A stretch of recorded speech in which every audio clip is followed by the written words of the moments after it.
3학년까지는 많이 좀 놀게 하고 부담 주기 싫어서 그렇게 했는데 지금 막상 3학년 돼서 공부를 시키려니까 너무 힘들어요. 예, 많은 학부모님들이 그 고민을 하고 계십니다. 그 이전에 이미 공부 정서에 대한 것들이 행해지지 않았기 때문에 이제 그런 건데요. 그럼 3학년 이후부터는 공부 정서를 어떻게 형성시킬 수 있나요? 고민 중이신데 제가 조금 더 무거운 이야기를 말씀드리자면 공부 정서는 이제 버리시는 게 좋습니다. 자, 이제 희망의 말씀을 드리겠습니다. 3학년 이후부터는 배움에 대한 것이 참 좋구나, 정서감으로 안정됐고 뭔가를 이렇게 하다 보면 나에게 좋은 것들이 오는구나 라는 것을 알기에는 다른 더 좋은 것들이 많아요. 스마트폰도 있고 다른 안 좋은 습관들에서 이미 욕구를 충족한 것들이 있습니다. 배움이라는 것을 통해서 그 정서감이 들어올 틈이 정말 작아요. 그럼 어떤 방식으로 가느냐면 3학년부터 6학년 아이들은 공부 정서보단 공부 습관으로 가시는 겁니다. 그 습관은 반복해서 하는 거죠. 반복해서 하는데 의지력을 발휘하지 않고 할 수 있는 게 습관이에요. 생각하지 않았는데 그냥 쑥쑥쑥 이렇게 우리가 저녁 먹고 이제 이빨 닦으러 가야 하고 이빨 닦는 이런 것들이 습관이죠. 습관을 갖추게 하기 위해서는 약 60일 정도의 꾸준한 반복이 필요합니다. 어떤 아이는 60일 정도 되고 제가 봤을 때는 60일에서 100일 사이 정도 한 가지 공부 정서에 관련된 좋은 습관을 일단 만들 수가 있어요. 그걸 만들고 나면 그 습관은 계속 유지한 채로 다음 습관을 또 60일에서 100일 이렇게 반복하는 것을 통해서 공부 정서와 관련된 어떤 좋은 습관들을 한 가지, 두 가지, 세 가지 이렇게 차곡차곡 쌓다 보면 그 이후부터 공부해 볼 만한데 라면서 뒤늦게 공부 정서가 형성됩니다. 그래서 우선은 공부 습관입니다. 자, 그럼 어떤 습관부터 제일 갖추게 하는 게 좋을까요? 계속 일맥상통하게 오는 게 있어요. 뭐냐면 책 읽기입니다. 공부 정서가 형성되지 않은 아이들은 이미 3학년 때 책 읽어라 안 하고 있고 스마트폰만 이미 바라보고 있을 겁니다. 제일 첫 번째로 하실 것, 책 읽는 습관을 갖게 해야 되는데 이걸 어떻게 갖게 하느냐? 구체적으로 알려주셔야 돼요. 시간과 장소를 알려줍니다. 언제, 어디에서 책을 읽을 거야. 자, 그럼 그 언제를 어떻게 잡는 것이 좋으냐? 시간으로 잡으시는 것보단 어떤 행위를 한 뒤를 잡는 것이 좋아요. 왜냐하면 이게 시간을 잡아 놓으면 집에서 항상 어떤 일들이 생깁니다. 그럼 그 시간이 놓쳐요. 시간을 놓치게 되면 그냥 안 하는 것이라고 생각합니다. 그래서 시간을 어떤 행위를 한 다음의 순서로 잡아주는 겁니다. 예를 들어서 저녁 먹고 나면 책을 거실에서 30분 읽을 거야. 이렇게 알려주는 겁니다. 가족여행을 가더라도 저녁은 먹겠죠. 그럼 거기서 또 책을 읽을 수 있겠죠. 이렇게 끊이지 않고 할 수 있게 됩니다. 그래서 첫 번째 습관은 책을 읽게 하는 것. 그리고 구체적인 장소와 시간을 알려주고 가까운 곳에서 할 수 있게 하는 것 좋습니다. 저녁 먹고 방에 들어가서 책 읽어 아닙니다. 예, 그냥 그 자리에서 가장 가까운 곳에서 읽을 수 있게 그렇게 진행을 해 주시고요.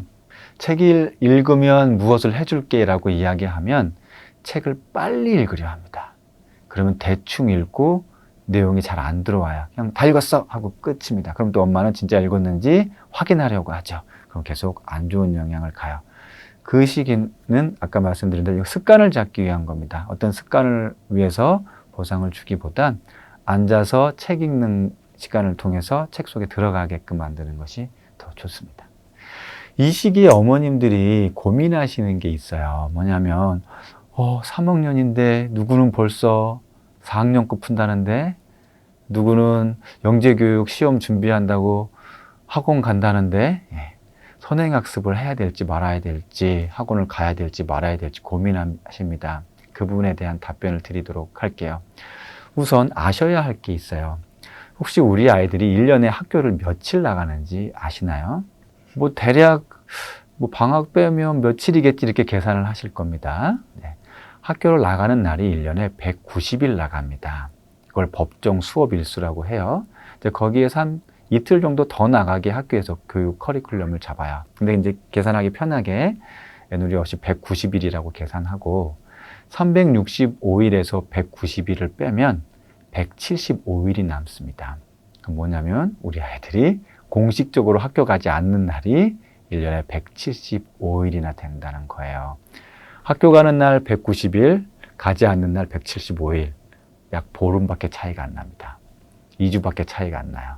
우리 아이들은 1년의 절반 정도를 학교에 안 가고 있다는 거예요. 여기서 차이가 벌어집니다.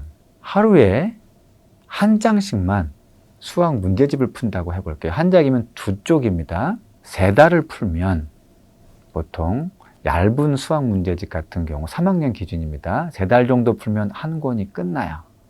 학교에 가는 날이든 가지 않는 날이든 그걸 꾸준히 푼다면, 뭐 길게 잡아도 조금 두꺼우면 4개월 정도면 한 학기 분량의 수학이 끝납니다. 1월부터 풀면 4월 달이면 끝난다는 거죠. 아직 한 학기가 안 지났는데 한 학기 분량이 끝났어요. 그러면 그때 또 다음 학기를 하루에 한 장씩 풉니다. 그럼 여름방학 끝날 때쯤 되면 이미 또 2학기 문제집이 끝나 있어요. 그럼 2학기 시작하면서 겨울방학 중반이나 아니면 늦어도 겨울방학 끝날 때쯤 되면 다음 학년 문제집이 끝나 있습니다. 무엇을 말씀드리려고 하는 거냐면 우리 아이가 매일 하루에 한 장씩 꾸준히 풀었다면 선행학습을 안 하고 싶어도 안 할 수가 없어요. 왜냐하면 학교를 가지 않는 날이 175일이나 되기 때문에 그 기간 동안 학교를 안 나가는 기간 동안 계속 쭉쭉쭉쭉 문제를 푸는 겁니다. 조금 더 리얼하게 말씀드리자면 우리 아이가 3학년 지금 1학기 지나가고 있는데 아직 3학년 2학기 문제집을 못 풀고 있다. 그 말은 우리 아이는 1학년부터 지금까지 수학 문제를 하루에 한 장도 안 풀었다는 겁니다. 공부를 했다고 할 수 있을까요? 없을까요? 예. 이런 거예요. 선행학습이라고 해서 엄청난 것들을 미리 막 나가는 게 아닙니다. 하루에 한 장씩만 꾸준히 하면 선행학습은 자연스럽게 할 수밖에 없다. 그럼 학원을 보겠습니다. 그럼 이걸 학원을 보내야 되나요? 말아야 되나요? 자, 맞벌이 부부도 있고요. 누군가가 집에서 못 챙겨주는 상황이 있어요. 우리 아이 매일 문제집 풀었는데 집에 와서 엄마 아빠도 너무 힘들고 채점해주고 같이 바라봐주는 시간이 낼 수가 없어요. 그럼 학원 도움 받으셔도 됩니다. 그 과정을 뭐 공부방도 되고요. 아니면 방과 후 학교 교실도 괜찮아요. 누군가가 매일 하루에 한 장씩 꾸준히 할 수 있게 해주는 사람이 있으면 되는 겁니다. 가정에서 해줄 수 있으면 가정에서 해주는 거고 가정에서 어려우면 누군가의 도움을 받으면 됩니다.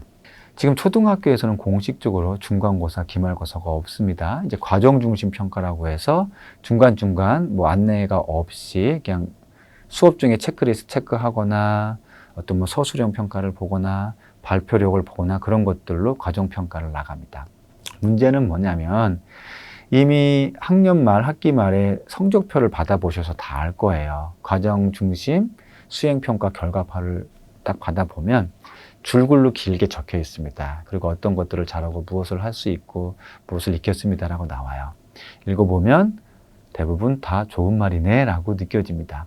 무엇을 잘하고 못하고를 그것만 보고 판단하기가 어렵습니다. 그래서 한 3개월에 한 번, 그러니까 중간고사처럼 그리고 학기 말쯤에 한 번 문제집에 있는 문제를 가지고 평가를 해보셔야 됩니다.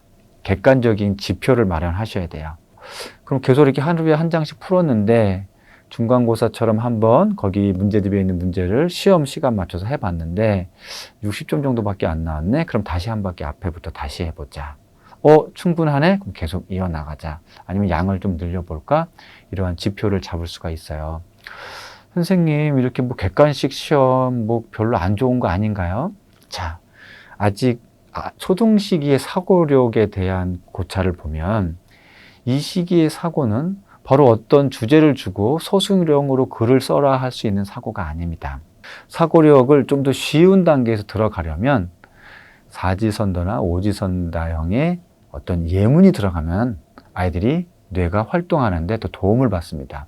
그걸 읽어나가면서 틀린 건지 맞는 건지 찾고 구분하고 분류하는 과정들을 쉽게 거칠 수 있어요. 그리고 선택하죠. 그리고 나중에 틀리면 왜 틀렸는지 그런 과정들을 볼 수 있습니다. 그래서 평가에 있어서 초등, 중학년 이상의 시기에 겉간식 평가가 꼭 나쁜 거다 생각하지 마시고 아이들의 객관적인 지표를 갖고 기준점을 잡을 수 있으니까요. 그 부분 집에서라도 이렇게 챙겨주시기를 말씀드리겠습니다.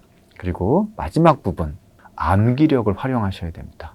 아니, 선생님, 주입식 교육, 암기 교육, 이거 안 좋은 거라 그렇게 얘기들 하잖아요. 네, 일정 부분 안 좋습니다. 근데 시기별로 생각을 하셔야 돼요. 초등 시기의 아이들의 암기력은 정말 탁월합니다.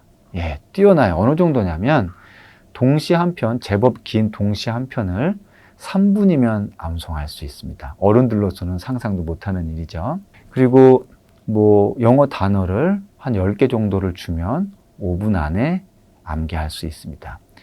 이 시기에 뛰어나게 발휘할 수 있는 그 능력을 최대한 활용하시면 좋아요. 그래서 정기적으로 어떤 부분 암기할 것을 적당량을 주고 10분, 20분이면 충분합니다. 그럼 동시에 한 편을 암송할 수도 있고요. 영어 2문장, 3문장을 암송할 수도 있습니다. 10분만 줘도 돼요. 그러면 그걸 엄마나 아빠 앞에서 한번 해보게 하고 잘하면 또 칭찬받고 매일 이런 과정들을 거쳐나갑니다. 중요한 건 뭐냐면 이렇게 해서 기본 지식들, 어휘력이든 배경 지식이든 우리가 사회, 과학, 지리, 역사 5, 6학년에 배우는 용어들 중에 낯설고 어려운 것들 상당히 많습니다. 그런 것들을 이런 과정 통해서 차곡차곡 쌓아놓으면 그 다음에 창의력과 문제 해결력으로 이어집니다. 우리가 말하는 창의력 교육이 아무리 중요하다고 해서 이 창의력이 무에서 유를 만드는 게 아니에요. 있는 재료를 바탕으로 조합하고 짜맞추고 새로운 방법으로 시도해서 문제도 해결하고 창의력이 생기는 겁니다. 그래서 요 고학년 시기, 중학년 고학년 시기 아이들의 암기력 정말 뛰어나니까요. 그거 꼭 활용하시기를 바랍니다. 다시 정리해서 말씀드리겠습니다. 3학년 이상이면 공부 정서로 가기보단 일단 공부 습관으로 간다. 그리고 선행을 하느냐 학원을 가느냐 마느냐가 중요한 것이 아니라 일정 분량을 매일 꾸준히 하면 자연스럽게 선행의 과정으로 가게 된다. 그리고 정기적인 객관적인 평가를 통해서 우리 아이의 상황을 파악한다. 마지막으로 암기력 꼭 활용하시길 바랍니다. 초등학교 6학년 담임을 오래 하다 보면 특목고뿐 아니라 이 아이가 어느 대학 정도는 들어가겠다라는 게 보입니다. 실제로 나중에 확인을 하면 그 대학에 가는 모습을 보이고요. 이제 진로 상담하거나 6학년 이렇게 학기 말쯤 되면 그런 아이들이 눈에 보이죠. 이 아이는 중학교 올라가면 특목고를 준비하게 하는 것이 좋겠습니다라고 몇몇, 많지는 않아요. 하고 이렇게 말씀을 드려요. 그걸 받아들이시는 분들도 있고 안 받아들이시는 분들도 있습니다. 근데 보통은 이렇게 설명을 드리고 받아들이시는 분들 자녀분의 경우 거의 다 특목고에 합격을 합니다. 그러면 어떤 기준을 가지고 하느냐? 물론 공부 정서 가지고 있겠죠. 근데 공부 정서 중에 제가 더 바라보는 기준은 성실성입니다. 특목고라는 것이 입시 위주입니다. 그러니까 대학교 입시를 중학교로 낮춘 거예요. 중학교에 입시를 치르고 좋은 특목고라고 하는 이제 고등학교로 가는 거죠. 그 기간은 아무리 공부 정서가 좋은 아이라도 배움이 좋다라고 느끼는 아이라도 힘듭니다. 어려워요. 그리고 슬럼프가 오고 그 과정을 잘 지나가야 됩니다. 그러자면 성실성을 갖춘 아이들은 무던하게 하루에 8시간씩 10시간씩 아니 어떻게 중학생이 8시간 10시간 공부하면서 특목고를 가나요? 근데 그렇게 공부하면서 갑니다. 새벽 2시까지 독서실 가고 아침 일어나면 독서실 갔다가 학원 갔다가 그런 과정을 거쳐서 가요. 그래서 성실성을 저는 보고 이 아이의 지금 상태의 성실성이라면 특목고 준비를 위한 그 힘겨운 여정을 지나갈 수 있겠구나라고 판단을 합니다. 그래서 공부 정서 하나만 보지를 않아요. 공부 정서가 괜찮아요. 근데 꾸준함이 좀 없고 뭔가 감정이 기복에 들쑥날쑥한 아이들에게는 추천하지를 않습니다. 우리가 지금 공부 정서에 대한 이야기 나눴지만 어머님들을 위한 말씀 한 가지 드리겠습니다. 초등학교 3학년 즈음이 되면 우리 어머님들이 40 즈음이 되셔요. 이게 대한민국의 지금 현실입니다. 40 즈음의 어머님들은 자주 피곤하시고요. 그리고 자주 감기도 걸립니다. 그리고 뭐 두통이 있다 그래서 병원 가면 뭐 신경성이라는 말만 듣고 그냥 집으로 오게 됩니다. 심리적으로, 육체적으로 힘든 시기예요. 이 시기에 우리가 지금 공부 정서 이야기했지만 사실 엄마 이전에 나인, 또 한 사람인, 한 여자인 나에 대한 정서를 꼭 살피셔야 됩니다. 그렇지 않으면 실제로 통계로 40즈음의 여성분들이 우울증 처방을 받고 있는 건강보험공단 비율이 제일 높아요. 조용조용히 혼자 힘들고 계신 거예요. 아이 정서 챙기기에 앞서서 나의 정서 챙기시는 것 잊지 마시기 바랍니다.